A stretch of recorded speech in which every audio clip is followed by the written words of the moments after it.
We can have time for a few questions, okay? Could I just ask, okay, obviously you're asking for patience. Asking me? I would ask Teresa. Okay.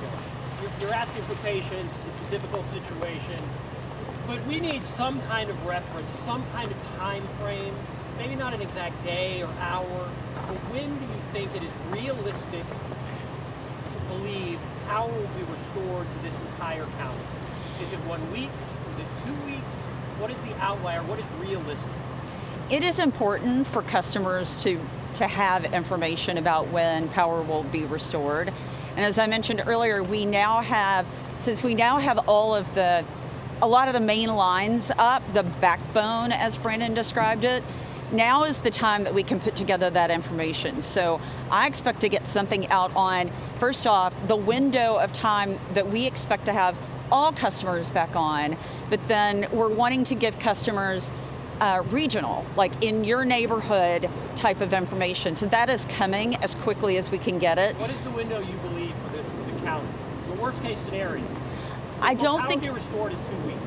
I don't think it's great for me to speculate because I don't have the information, but I'm hoping to have something to give you guys very quickly. How many contractors do you have deployed since the start of the storm? Well, how many linemen do we have, Brandon? Native? Yeah. NES linemen? Yeah. Around 210. We have around 210 linemen of our own. We have 1,100 working on our system right now. By tomorrow, we will have more than 1,700 field workers. This will be the largest deployment of any level of resources we've had on the NES system. What number of that is contractors? What specific number of that is contractors? All of it except the two, you said 210? Yeah, well, we have mutual aid partners who have some mutual brought in. aid. So we've got surrounding utilities who have sent their line workers up to join our forces. I don't know the actual percentage, we don't but have it's the a numbers. high Are you percentage. going to add more? We are adding more every day. Speak to the refusal for union wage line workers. Well, with regard to union line workers, that was, to me, that was a false story. There may be one-off situations where a crew that happened to have some IBEW workers approached us and we weren't able to get them onto the system at the time. But the allegation that we are not a union-friendly shop is not true at all. We have employees that are members of SEIU. So I work with organized labor every day and have a great relationship with them. My dad was a proud UFCW member when I was growing up, and so NES does not have a problem with union workers. She's next. How do we know that the information that you're sharing there is going to be accurate? Because people continue to get text messages that aren't accurate about the outages. And even then, if you don't have power, if you don't have access to the internet, how are we supposed to be able to get on the website, get access to this information? Well, communication is really important for people right now, which is why we're deploying additional ways for people to check on things and why we're about to start communicating estimated restoration times. But the text message situation, I will admit, is frustrating to me. There are apparently 3 different ways that people can be communicated with via text. We turned off all of the ones that were just NES sending out a message to all customers, but people who have gone on to the website and signed up for outage notifications about text messages about specific outages, those were still going out unbeknownst to us. So that has been stopped. And our team knows I do not want any more text messages going out that are telling people their power is back on and it's actually not. Because I realize the hardship that can create. People may check out of hotels, they leave wherever they're staying and go to their home only to find that's not. So those should not happen ever again. With all due respect to the hard work that is going on right now, that the individual linemen are doing, how can people who live in this county have trust in you and NES leadership? At this point, you still cannot give any kind of timeline, cannot give specifics on workers, on outages, and what you're telling us to wait even more and maybe to wait. How can we supposed to trust in you, your leadership, and the accuracy of the information? This is an unprecedented storm. This is the most damage we've ever had on our system. And this storm left terrible devastation to our service territory and to lots of Mississippi. I'm in touch with my peers who've also been impacted across the country on this, some more significantly than others, and we're all seeing the same challenges, that the devastation left behind is much more than you would ever expect. Ice is powerful. Look around, it's really powerful. It tears down a lot of things. So figuring out how you unwind the mess it's left behind and put poles back in the ground and put lines back on them, it takes time, and it's difficult to initially estimate what that's even going to take you. So as I mentioned earlier, now that we have the backbone of our grid put back up, and now we're working on the side streets and areas like this, we should be able to come up with some good estimates that we can give people. When will people have that window? When will that window be available? I'm Metro Councilor Tanya Hancock from District 9, Madison. Thank you for coming to our district. I appreciate the work you're doing, the 160,000 homes have gotten restored, and your support of SAU 205. My question is, we have a pole on fire, very specific, on the corner of Hudson and Pawnee, and it's been on fire since Sunday. We've called the National Fire Department every single day. They come out every day and they check on it like they're supposed to do. There's an open ticket, and NES is supposed to come and respond. But we still haven't had it, so we have toxic fumes going into the air for days right here in Madison. And I just want to know if that's standard procedure or if you're going to send someone out.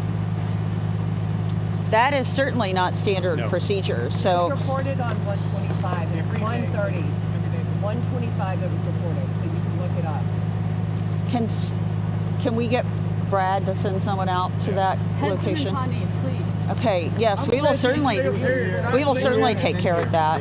Yes, ma'am. The question's about the communication again. If you're not going to send any more text messages to let people know their power's not on since it wasn't working, how will people know when their power's on again? How should they check? Our tool for that will be the website that I mentioned earlier, the map, where they can plug in their address, and it will show them whether their power is on or off, and whether if their power is off, it will show them whether a crew is currently working on their outage or not.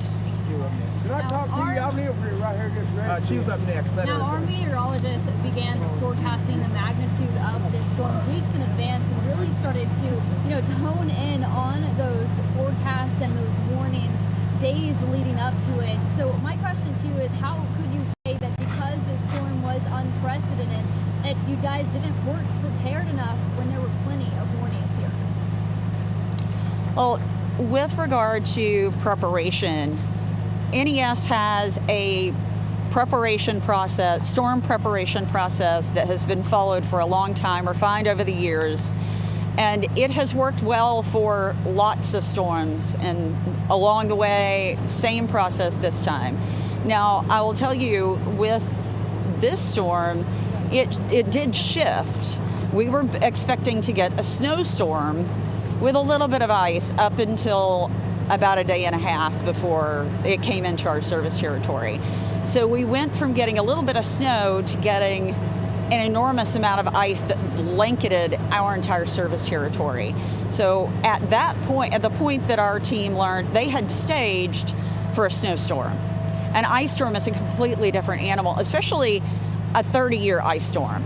So at the point that they learned that this storm had shifted and we were going to get more ice, they started calling for more crews. And I think it's been discussed earlier this week that at the point that they were calling for more crews, everyone was holding on to their crews. As he mentioned, we have crews from other utilities, we have contractors we've pulled in, we have crews from all over the place, I think a variety of states. But it was at that point we needed more because we weren't getting a snowstorm. Snow doesn't tear down lines. We were getting ice. However, we do plan, as we do with any major storm, we do an after-action review. And I've already started arranging for that after-storm review so that we can make sure that we're serving our customers the best that we can in every level of operation within the storm. Where can customers questions for you? First of all, yesterday you said very soon you would have a window for when people will have a restoration time. Today you're still saying it's going to be very soon. When will people have that minimum and maximum time for when their house will get power back? And where can they access that? I have literally a couple of dozen people right now working on that exact matter. We want to get restoration times to customers. Customers deserve to know, and we want them to know. I want them to be able to plan their lives and figure this out, and I'm committed to making that happen. What are you telling leaders? Is it going to be 2 years? I'm a resident that lives right here, ma'am. I'm a resident that lives right here. Yes, sir. From work. But I've talked to you, I've lived here all my life and everything. TVA used to have. You got situations right here that y'all run electrical to people's backyards. Now you can't get trucks to it. Let me tell you how easy way of doing it. Y'all have a 5-foot easement on these where y'all's lines are. 5 foot that way, 5 foot that way. I'll do it myself. I can get enough families. There's 80 families right here doing without, freezing to death, and I'm one of them. I'll start down there at the road to DuPont and go all the way to that police station right there and move fences back 5 foot. At y'all's easement, you got 5 foot back on each side. Next year, you know what you call that? It's called an alley. Next year, when you have a storm and everything, your trucks go through there and fix all this stuff. Because right now, not talking about NES and everything right now to fix these poles and stuff. These NES guys got to know how to climb a pole, and they got to carry that heavy transformer up that pole. You're right, they do. To it and everything. But if you make an alley on y'all's easement that y'all have on this property, the only thing you have to do is go back and say, sorry, sir, but we have an easement here, but we are going to move your fence back. It might cost y'all enough to where y'all have to pay to move the fence back, but it would give us electricity. But right now, you're going to have to manual labor all this in here to get, and I'm just speaking for this neighborhood right through here, because I live right down the road, and I've been down there freezing and doing without and everything, and we ain't got much money around here. But thank y'all for what y'all been doing and everything. I just say, if there's any way, I live right there on 204 May Drive, I do fence work, I would be glad to go in front of you and move the fence back and tell you, come on with your truck. Thank you. You know, sir, I appreciate you. I appreciate what you're going through right now without power, and back property lines are a problem for us to work. And they were in, you know, we have a lot of back property lines across our city. They're challenging for our crews. They have to climb those poles most of the time. And as he mentioned, we can't get a vehicle through them because people have built fences all the way up to our easement, and that's not an easily fixable. We've got time for 2 questions. The mayor said he was frustrated. The mayor said he was frustrated. Okay, who's with the next? communication. How do you feel like you're communicating? Hold on, I think he said you're next, sir. It's not just Nashvilleans that are frustrated today. The mayor also voiced frustration over NES's lack of transparency. How do you respond to that? Well, I listened to the mayor's press conference. I did not hear that he had concerns about a lack of transparency, but I think the mayor and the governor both believe our customers deserve the best communication and the best efforts they can get, and that is absolutely true. And so I feel like our teams are doing a great job working hard. I mean, you see them, they're doing everything they can. And from a communications perspective, it's been a struggle to get data out to customers. And I believe customers deserve that information. And so we're working on that right now, and I'm committed to getting that out. Yeah, he said he's asked you guys repeatedly to share more data visualizations, to share more communications with folks, and there still seems to be some disconnect. Well, and each day we're continuing to try to communicate more. And at the beginning of any storm, you're so focused on just getting customers restored that the communications sometimes come along behind that. The communications are really important, and I realize that customers need information, and that's why we've developed this map that will help them understand their individual situation for their homes as to whether their outage is being worked and their power's on or not. And then the next phase, which I hope to come really soon, will be telling them estimated restoration time. And then we're going to wrap up with you, The Brandon. fact that you can't say again 2 weeks. So I'm not trying to nail you down on a certain day, but people just want to plan. Worst case scenario, do you believe in 2 weeks power will be restored in this county, or is there a chance that won't happen? I believe power will be fully restored in 2 weeks.